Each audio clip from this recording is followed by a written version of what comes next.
ഇപ്പോഴും പുതുപ്പള്ളി ഹൗസിലെത്തി അന്തിമോപചാരം അർപ്പിക്കാൻ കഴിഞ്ഞിട്ടില്ല എന്നുള്ള വിഷമം പലർക്കുമുണ്ട്. കാരണം ഒരുപാട് വൈകിയാൽ മറ്റു കാര്യങ്ങൾക്ക് അത് എന്തെങ്കിലും തരത്തിലുള്ള ഒരു മാറ്റം സംഭവിക്കും.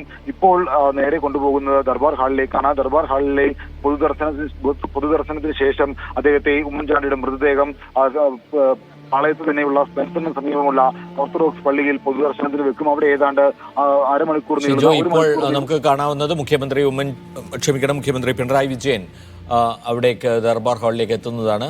അദ്ദേഹത്തോടൊപ്പം പി ശശിയും കെ രാഗേഷുമുണ്ട്, മറ്റ് ആളുകളുമുണ്ട്. അദ്ദേഹം അവിടേക്ക് എത്തിക്കൊണ്ടിരിക്കുകയാണ്.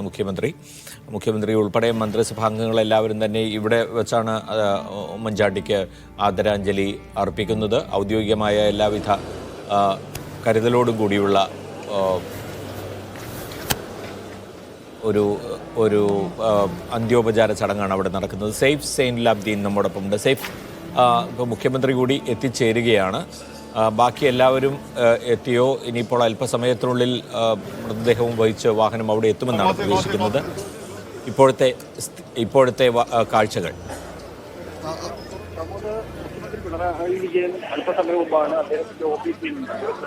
അല്പസമയം മുമ്പാണ് അദ്ദേഹത്തിൻ്റെ ഓഫീസിൽ നിന്ന്, അദ്ദേഹത്തിൻ്റെ തൊട്ടപ്പുറത്തെ ഓഫീസാണ്, നോർത്ത് ബിൽഡിങ്ങിലാണ്, അവിടെ നിന്ന് നടന്ന് മുൻ മുഖ്യമന്ത്രിയായ ഉമ്മൻചാണ്ടിക്ക് അന്തിമോപചാരം അർപ്പിക്കാൻ വേണ്ടി എത്തിയത്. അദ്ദേഹത്തിനൊപ്പം പി ശശി അടക്കമുള്ളവർ ഉണ്ടായിരുന്നു. സംസ്ഥാന മന്ത്രിസഭയിലെ എല്ലാ അംഗങ്ങളും ഈ ദർബാർ ഹാളിലേക്ക് ഇതിനോടകം തന്നെ എത്തിച്ചേർന്നിട്ടുണ്ട്. മന്ത്രിമാർ ആദ്യം 1-2 പേർ വന്നിരുന്നു. ബാക്കി എല്ലാ മന്ത്രിമാരും, മന്ത്രിസഭയിലെ മിക്ക അംഗങ്ങളും ഇവിടെ എത്തിച്ചേർന്നിട്ടുണ്ട്. ശിവൻകുട്ടി, അതുപോലെ തന്നെ ധനമന്ത്രി, അതുപോലെ തന്നെ പി രാജീവ് അടക്കമുള്ളവർ എത്തിച്ചേർന്നിട്ടുണ്ട്. അങ്ങനെ സംസ്ഥാന മന്ത്രിസഭയിലെ എല്ലാ അംഗങ്ങളും എത്തിച്ചേർന്നിട്ടുണ്ട്. അതിനിടയിൽ പൊതുജനങ്ങൾ കൂടി അകത്തേക്ക് പ്രവേശിക്കുന്നുണ്ട്. നമുക്ക് ദൃശ്യങ്ങൾ കാണാം. ഞാൻ നേരത്തെ സൂചിപ്പിച്ചിരുന്നു പ്രമോദിനോട്, ഈ കന്റോൺമെൻറ്റ് ഗേറ്റിന് പുറത്ത് ഒരു ആയിരക്കണക്കിന് ആൾക്കാർ ഉമ്മൻചാണ്ടിയെ കാണാൻ വേണ്ടി പുറത്ത് കാത്തു നിന്നിരുന്നു. അവരെ ഇപ്പോൾ സെക്രട്ടേറിയറ്റിനുള്ളിലേക്ക് പ്രവേശിപ്പിച്ചിരിക്കുകയാണ്. അതുകൊണ്ട് തന്നെ നമ്മൾ നേരത്തെ സൂചിപ്പിച്ചത് 1 മണിക്കൂർ സമയമെടുത്തായിരിക്കും ഇവിടെ ഈ അന്തിമോപചാരം മറ്റും നടക്കുന്നത് എന്നുള്ളതായിരുന്നു. പക്ഷേ ഇപ്പോഴത്തെ ഈ തിരക്ക് കാണുമ്പോൾ നമുക്ക് ആ 1 മണിക്കൂർ കൊണ്ട് അത് തീരാനുള്ള യാതൊരു സാധ്യതയുമില്ല. നമ്മൾ തിരുവനന്തപുരത്ത് അദ്ദേഹത്തിൻ്റെ മൃതദേഹം എത്തിച്ചപ്പോൾ എന്ത് ദൃശ്യങ്ങളാണോ തിരുവനന്തപുരത്തെ നഗരവീഥികളിൽ കണ്ടത്, അതിൽ കൂടുതൽ കാഴ്ച നമുക്ക് തിരുവനന്തപുരത്ത് ഇപ്പോൾ സെക്രട്ടേറിയറ്റിന് മുന്നിൽ പൊതുജനങ്ങൾക്ക് ആദ്യം പ്രവേശനമില്ല എന്ന് കരുതിയിട്ട് പോലും ഉമ്മൻചാണ്ടി റോഡിൽ നിന്ന് കാണാൻ വേണ്ടി എത്തിയ ആൾക്കാർ അവർക്കകത്തേക്ക് പ്രവേശിക്കാൻ വേണ്ടി അനുമതി നൽകിയപ്പോൾ അവർ കൂട്ടത്തോടെ ഉമ്മൻചാണ്ടി അവസാനമായി ഒരു നോക്ക് കാണാൻ വേണ്ടി ദർബാർ ഹാളിലേക്ക് എത്തിച്ചേരുകയാണ്.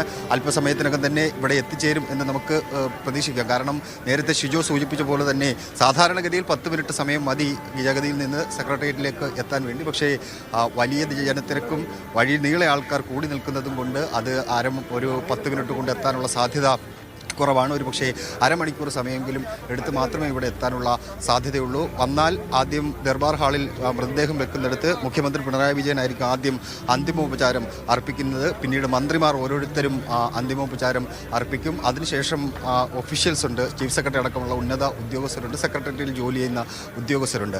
അവരും അന്തിമോപചാരം അർപ്പിച്ച ശേഷമായിരിക്കും പൊതുജനങ്ങൾക്കകത്തേക്ക് കയറ്റി പൊതുജനങ്ങൾക്ക് അന്തിമോപചാരം അർപ്പിക്കാനുള്ള അവസരം ഉണ്ടാവുക.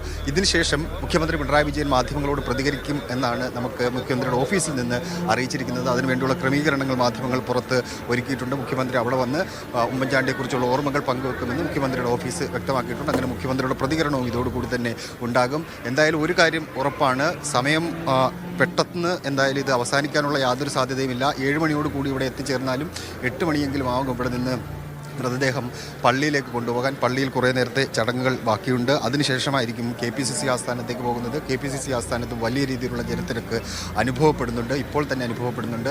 അതുകൊണ്ട് രാത്രി വൈകി മാത്രമേ KPCC ആസ്ഥാനത്ത് നിന്ന് പുതുപ്പള്ളി വീട്ടിലേക്ക് വീണ്ടും മൃതദേഹം കൊണ്ടുപോവുകയുള്ളൂ. അങ്ങനെയെങ്കിൽ വലിയ ജനത്തിരക്കുള്ളതുകൊണ്ട് നാളെ രാവിലെ 7 മണിക്ക് പോകാം എന്ന് തീരുമാനിച്ചിരിക്കുന്നത്. അത് ആ വേഗതയിൽ നടപ്പാകുമോ എന്ന കാര്യത്തിൽ ചില സംശയങ്ങളുണ്ട്. എന്തായാലും ആയിരക്കണക്കിന് ജനങ്ങളാണ് ഉമ്മൻചാണ്ടി അവസാനമായി കാണാൻ വേണ്ടി സെക്രട്ടേറിയറ്റിലെ ദർബാർ ഹാളിലേക്കും മറ്റും എത്തിച്ചേർന്നിരിക്കുന്നത്. മുഖ്യമന്ത്രി അടക്കമുള്ളവരും ഇതിനോടകം തന്നെ ഇവിടെ എത്തിച്ചേരുകയും ചെയ്തിട്ടുണ്ട്. ഇത് ഒരു 10 മിനിറ്റിനോടുകൂടി എത്തിച്ചേരുമെന്ന് നമുക്ക് പ്രതീക്ഷിക്കാം. അങ്ങനെയെങ്കിൽ അതിനുശേഷം ഇതിവിടെ അന്തിമോപചാരവുമായി ബന്ധപ്പെട്ട നടപടികൾ നടക്കും. നടൻ മമ്മൂട്ടി ഇന്ന് ഫേസ്ബുക്കിൽ കുറിച്ച വാചകങ്ങൾ ഒന്ന് ശ്രദ്ധിച്ചാൽ അറിയാം. ഉമ്മൻചാണ്ടി എന്ന വ്യക്തി, രാഷ്ട്രീയത്തിന് അതീതമായ ഒരു വ്യക്തിയും നേതാവും എന്ന നിലയിൽ അദ്ദേഹം എത്ര കണ്ട് പ്രിയപ്പെട്ടവനാണ് ജനങ്ങൾക്ക് എന്നത് അദ്ദേഹം ഏറ്റവും ഒടുവിൽ അദ്ദേഹത്തിൻ്റെ പോസ്റ്റിൻ്റെ ഏറ്റവും ഒടുവിൽ കുറിച്ചിരിക്കുന്നത് ഇങ്ങനെയാണ്. അദ്ദേഹത്തിൻ്റെ ആത്മകഥയ്ക്ക് അവതാരിക എഴുതാനുള്ള നിയോഗം എനിക്കായിരുന്നു. അതിൽ എഴുതാൻ കുറിച്ച വരികൾ ഇവിടെ ഞാൻ ചേർക്കട്ടെ. ഉമ്മൻചാണ്ടിക്ക് ആരും ഡോക്ടറേറ്റ് നൽകിയിട്ടില്ല. നൽകുകയാണെങ്കിൽ അത് മനുഷ്യ സ്നേഹത്തിനുള്ളതാകും എന്നാണ് മമ്മൂട്ടി കുറിച്ചിരിക്കുന്നത്. അത് അക്ഷരാർത്ഥത്തിൽ ശരിവയ്ക്കുന്ന ജനസഞ്ചയം നമുക്ക് ഇപ്പോൾ ദർബാർ ഹാളിന് പുറത്തും കാണാവുന്നതാണ്. അതിന് ഹാളിനുള്ളിൽ എത്തിച്ചേർന്നിരിക്കുന്ന ഉന്നത നേതൃത്വങ്ങളെ കൂടാതെ പുറത്ത് കാത്തു നിൽക്കുന്ന ധാരാളം ആളുകൾ. ധാരാളം എന്ന വാക്ക് വളരെ പരിമിതമായ അർത്ഥത്തിൽ മാത്രമാണ് നമ്മൾ ഉപയോഗിക്കുന്നത്. പക്ഷേ ഇതങ്ങനെയല്ല. ആയിരക്കണക്കിന് ആളുകൾ നേരം എത്ര വൈകിയാലും അദ്ദേഹത്തെ ഒന്ന് കണ്ടുപോകണം എന്ന ഉറപ്പോടുകൂടി വന്നിരിക്കുകയാണ്. ഒരുപാട് പ്രയാസങ്ങൾ നേരിട്ടപ്പോഴൊക്കെ സഹായിക്കാൻ കൂടെ ഉണ്ടായിരുന്ന ഒരാളെന്ന നിലയിൽ കൂടി, ഒരു ആശ്രയമെന്ന നിലയിൽ കൂടി ഉമ്മൻചാണ്ടിയെ കണ്ടിരുന്ന ആളുകൾ, അത് പുതുപ്പള്ളിയിൽ മാത്രമല്ല കേരളത്തിലെവിടെയും ആ മനുഷ്യരുണ്ടായിട്ടുണ്ട്. അദ്ദേഹത്തിൻ്റെ ജനസമ്പർക്ക പരിപാടി തന്നെ അതിനുള്ളൊരു സാഹചര്യം ഒരുക്കി എന്ന് നമ്മൾക്ക് അറിയാം. അതുകൊണ്ട് തന്നെ കേരളത്തിൻ്റെ ഏത് ഭാഗത്തു നിന്നുള്ള മനുഷ്യരെ സംബന്ധിച്ചിടത്തോളം ഉമ്മൻചാണ്ടിയെ ഓർക്കാൻ കാരണങ്ങളുണ്ട്.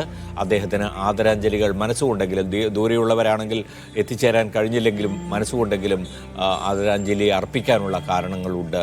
ഒരു സഹായം അഭ്യർത്ഥിച്ചാൽ അത് നോ എന്ന് പറഞ്ഞ് തള്ളിക്കളയുന്ന ആളല്ല ഉമ്മൻചാണ്ടി എന്ന് പലരും ഇതിനകം സ്മരിച്ചു കഴിഞ്ഞു. അദ്ദേഹം അത് പരമാവധി ചെയ്തു കൊടുക്കാനുള്ള ഒരു പരിശ്രമമാണ് നടത്തുക. പക്ഷേ എന്നാൽ അധികാരസ്ഥാനത്തിരുന്നുകൊണ്ട് എന്തെങ്കിലും തരത്തിലുള്ള തെറ്റായ മാർഗം ഉപയോഗിച്ചുകൊണ്ട് അത് നടത്തി കൊടുക്കുക എന്നതായിരുന്നില്ല അദ്ദേഹത്തിൻ്റെ മാർഗം. ശരിയായ വഴിയിലൂടെ തന്നെ പരമാവധി അത് നടത്താൻ കഴിയുമെങ്കിൽ അതിന് ശ്രമിക്കുക എന്ന ഒരു സമീപനമാണ് ഉമ്മൻചാണ്ടി എല്ലാ കാലത്തും സ്വീകരിച്ചത്. അതുകൊണ്ട് തന്നെ അങ്ങനെയൊരു നേതാവ് ഇവിടെ പറയുമ്പോൾ ജനങ്ങൾക്കിടയിൽ ഉണ്ടാകുന്ന വികാരം രാഷ്ട്രീയ അതീതമായ ഒരു വികാരമാണ്.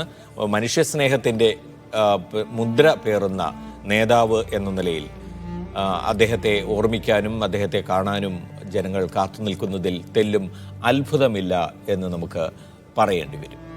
ഇപ്പോൾ അദ്ദേഹത്തിൻ്റെ വരവ് പ്രതീക്ഷിച്ച്, അദ്ദേഹത്തിൻ്റെ മൃതദേഹത്തിൻ്റെ വരവ് പ്രതീക്ഷിച്ച് ഇപ്പോൾ ദർബാർ ഹാളിനുള്ളിൽ നിൽക്കുന്ന വലിയ വ്യക്തിത്വങ്ങളെ കണ്ടാൽ തന്നെ നമുക്ക് മനസ്സിലാക്കാവുന്നതാണ്.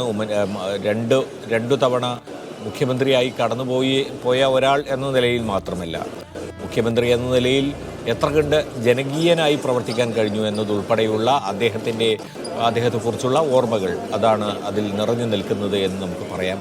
ഇപ്പോഴും കടന്നു വരുന്നവരിൽ പ്രമുഖരായ പല ആളുകളുമുണ്ട്. അദ്ദേഹത്തെ ഒരുപക്ഷെ സ്നേഹിക്കാൻ ധാരാളം കാരണങ്ങളുള്ളവർ എന്ന് വേണമെങ്കിൽ നമുക്ക് പറയാം.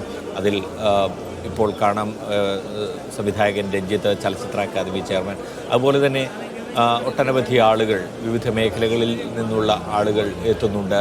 ഇവരൊക്കെ തന്നെ ഉമ്മൻചാണ്ടിയെ ഒരു രാഷ്ട്രീയ നേതാവ് എന്ന നിലയിൽ മാത്രമല്ല, ഒരു ഭരണാധികാരി എന്ന നിലയിൽ മാത്രമായിരുന്നില്ല, അതിലുപരിയായി അദ്ദേഹത്തെ കാണുകയും സ്നേഹിക്കുകയും ചെയ്തവരാണ്. കാരണം അനന്തപുരിയിൽ, തിരുവനന്തപുരത്ത് ഉമ്മൻചാണ്ടി ഉണ്ടെങ്കിൽ അദ്ദേഹത്തെ കാണാനും അദ്ദേഹത്തിൻ്റെ ഭാഗത്ത് നിന്നുള്ള എന്തെങ്കിലും കാര്യങ്ങൾ നിർവഹിച്ച് എടുക്കുന്നതിനുമൊക്കെ ധാരാളം ആളുകൾ തിരുവനന്തപുരത്ത് എത്തുന്നുണ്ട്.